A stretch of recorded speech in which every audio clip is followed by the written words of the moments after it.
It's Saturday, January 24th, just after 7 a.m. here in Waycross, Georgia. A very special edition of Dan Masters Live as I am out on the streets today, or back in the woods, so to speak. Here in Herndon Road is the place. Don't put it into your MapQuest because you're going to have a hard time finding it. The sights, the sounds of what was and still is in some places. Family.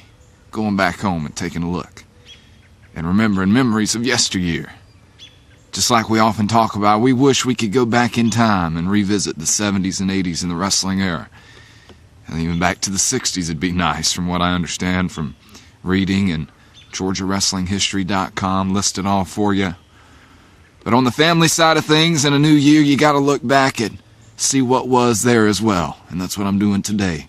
Hope you have a good weekend, and remember what we always say. Get out on the road. Travel a little bit. Work with people that you're not used to working with every weekend. Go see some people you hadn't seen in a long time. Meet some new people. 2009, the changes are happening, and I hope you're a part of it. So stay right here for continuous updates as we travel these roads in 2009, whether it's in Louisiana and Texas or right here in Georgia. In the sticks, in the woods, off Herndon Road. Somewhere between Douglas and Waycross. You can find it.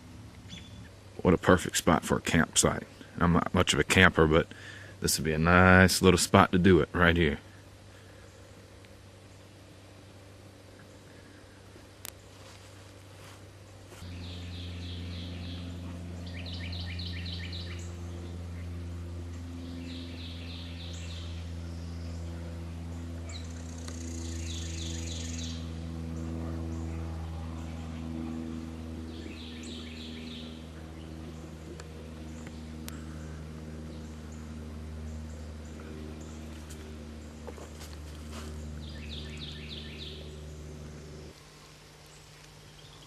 Oh yeah, sneaking up on you. A little video tour out here in the woods. Taking a look at old times and family and friends from yesteryear. And I hope you are enjoying this little journey, because some of those big city folks don't ever see anything like this. Another look into the life, the lifestyle, because I guess for some this is a lifestyle as well. I hear the hunters in the background, and it's starting to rain, drizzle just a little bit, so we're going to keep this thing going as long as we can. Somebody just sent a comment. Dan, what is that jacket you got on? This is my grandfather's jacket, my mother's father's jacket. When he was alive, I used to remember, a little kid, he'd take me around the farm. He'd always have this jacket on, so I saw it hanging up in the closet. I wanted to wear it today, this morning, as I cruise through this thing. And we'll put it right back in its spot because it's been there for oh so many years. He's up there taking a look at us as we take this little journey, and we'll continue it just after this. Sean fell off of this thing one time when he was just a baby, little blonde curls. Your daddy had to reach down. He said, honestly, all I could see was the blonde curls. That's the only way I could find him. That was him or me? No, I think that was Sean. What could have been you? Y'all told me that was me. It was you, wasn't it?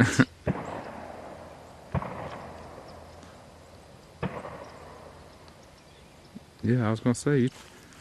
Look where Papa's had so many things nailed into him. This obviously was a gate at one time.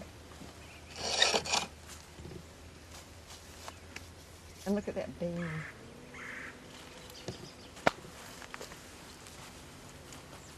I mean, there's notches there where something went.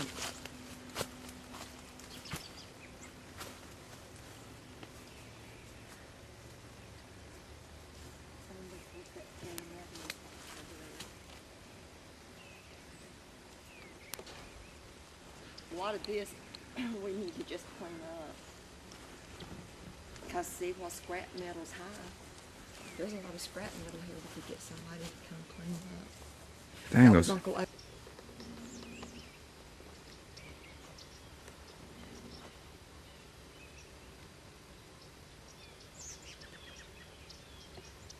Unless somebody opened it.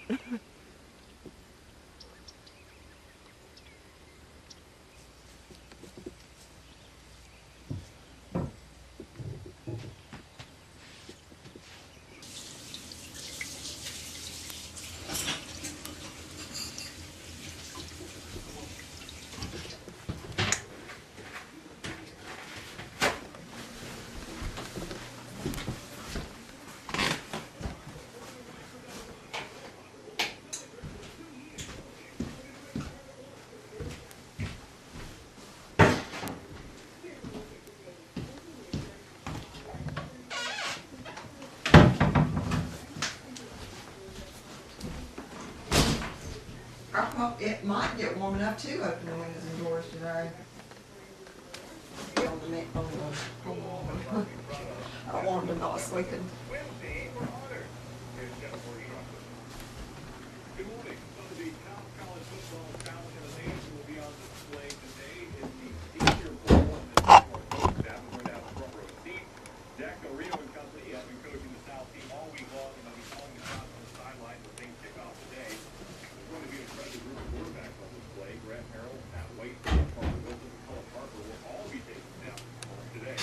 And it's unlikely Jack Del Rio and company will be paying close attention to that group, though, because they're going to be spending a lot of time looking at the big guys up front. There is a very good chance the Jaguars will use the 8th pick in this year's draft to help improve their offensive line. We'll have highlights from the season will come up tonight at 6 o'clock. Meanwhile, the honors continue to roll in from the Florida Gators. Brandon Spikes is your Chevrolet Defensive Player of the Year. He led the Gators with 93, 52 of which were solo. Spikes also led by 4 passes last year. He was only one of 5 linebackers in the nation to do that. Spikes probably would have been a first-round draft pick and decided to enter the NFL draft, but he was looking for his team this season to save yet another round for Tyler to take Tito on the rest of the season.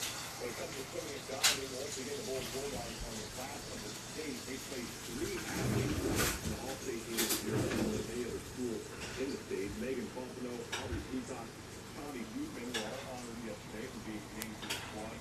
Matthew Schlitter and Heath were also selected to the team. All 4 of them received first-round awards yesterday. Bulls also had 3 swimmers receive honorable mention.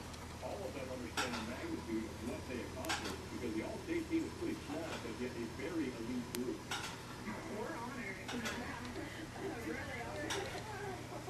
Thank you. It's a great honor to be recognized. There are a bunch of top swimmers on here. Yeah, there's a lot of top people in the state, so to be recognized out of 25 in the entire state, it's a great accomplishment.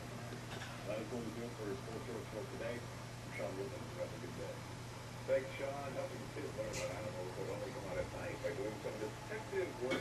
That's the idea behind the program going on today. One local park, joining us here in the morning, Leslie Lake, park naturalist, supervisor at the Hurricane Regional Park. Welcome to the morning show. How are you? So, first, you know, being who I am, my eye first goes to this little bitty down here. And I said to Leslie, what is this? It looks like food. She said, oh, it's a cat. Well, it's not like food. Which you go, yeah. You didn't think I was going to say that. No. No, I mean, the reality is, in nature, this is something you're going to find out there, and the old-time staffers would use it for food around. Yeah. And we can do everything today. Really where animals are. And we can use food and food.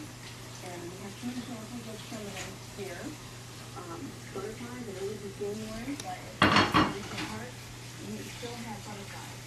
They had a cold last week, mackerel and bass. We were really lonely. I had 2 yesterday. And so we managed to see some that didn't make it to the cold weather.